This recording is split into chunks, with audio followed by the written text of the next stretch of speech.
Quand est-ce que t'as su que t'étais gay? Pourquoi tu me demandes ça? Il y a cette fille à l'école, Maddie. Connor voulait sortir avec elle. Je crois que j'ai ressenti de la jalousie. Enfin, je crois. Et ça ne veut pas nécessairement dire que tu es gay, c'est pas comme ça qu'on peut le savoir.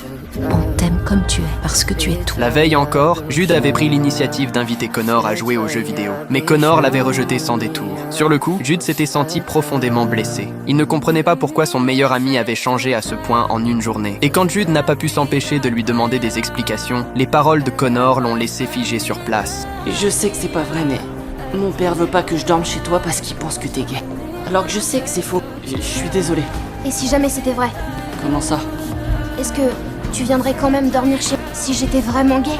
Connor n'a rien ajouté de plus. Il s'est contenté de regarder Jude en silence. Pour aider Jude à retrouver un peu confiance en lui, Connor a fini par aller voir sa mère, Lena. Mais Lena, elle, n'avait aucune idée de ce qui s'était vraiment passé entre les deux garçons. En réalité, une semaine plus tôt, Jude et Connor jouaient ensemble au baseball sur le terrain. À ce moment-là, Jude s'était simplement contenté de tapoter le dos de Connor. Mais ce geste anodin avait été mal interprété par le père de Connor, qui avait aussitôt cru qu'il était homosexuel. Mon père croit que Jude est gay. C'est pour ça que j'ai plus le droit de dormir chez. Est-ce qu'il l'a dit à Jude? Moi, je lui ai dit.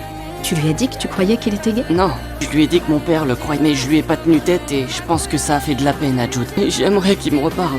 Le soir venu, Lena remarque Jude assis seul en train de jouer aux jeux vidéo. Pour essayer de dissiper le malentendu entre lui et Connor, elle décide alors de s'asseoir à côté de lui pour parler calmement avec lui.